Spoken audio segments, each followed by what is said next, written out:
Hello everyone and good morning everyone, তোমাদের সকলকে জিকের একটা নতুন সেশনে ওয়েলকাম জানাচ্ছি।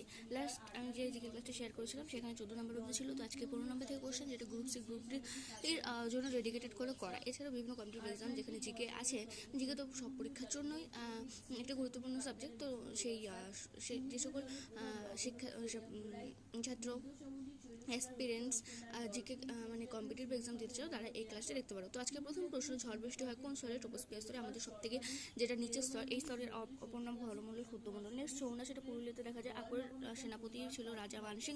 বক্সাইট অ্যালুমিনিয়ামের আকরিক। 2024 সালে গ্রীষ্মকালীন অলিম্পিক হয়েছিল প্যারিসে। জেরুজালেম শহরটি অবস্থিত মধ্যপ্রাচ্যে। অনিলা দেবী কার ছদ্মনাম? শরৎচন্দ্র চট্টোপাধ্যায়ের ছদ্মনাম। ভারত ছাড়ো আন্দোলন 1942 সালে হয়। আমজাদ আলী খান একজন শরৎবাদক। ব্যারোমিটারের আবিষ্কার হচ্ছে টরেসেলি।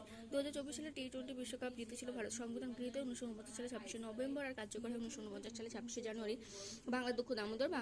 ভারতের 52 নম্বর নেশাবাগ জিম করবে, যেটা উত্তরাখণ্ডে রয়েছে। বেটি বাঁচাও বেটি পড়াও, এটা 2015 সালে চালু হয়। খাদ্য লবণ যার রাসায়নিক নাম NaCl অর্থাৎ সোডিয়াম ক্লোরাইড। নেক্সট হচ্ছে কেরালার ভাষা মালায়ালাম আর তেলুগু ভাষা অন্ধ্রপ্রদেশের লোকেরা এই ভাষায় কথা বলে। প্রথম ভাষাভিত্তিক রাজ্য অন্ধ্রপ্রদেশ। 2024 সাল থেকে 25 সালে উইফা চ্যাম্পিয়ন্স লিগের চূড়ান্ত ম্যাচে বিজয়ী হয় প্যারিস সেন্ট জার্মেই। ভারতের প্রথম ফুটবল ক্লাব মোহনবাগান ক্লাব, যেটা 1889 সালে প্রতিষ্ঠা হয়। ভারতের প্রথম সংবাদপত্রের নাম বেঙ্গল গুজরাট, যেটা জেমস অগাস্টাস থেকে মানে সম্পাদক। এটা 1780 সালে প্রথম প্রকাশিত হয়। নেক্সট, বিশ্বের বৃহত্তম ডেটা সেন্টার নির্মিত হয়েছে গুজরাটের জামনগরে। নবজাগরণের জনক রাজা রামমোহন রায়।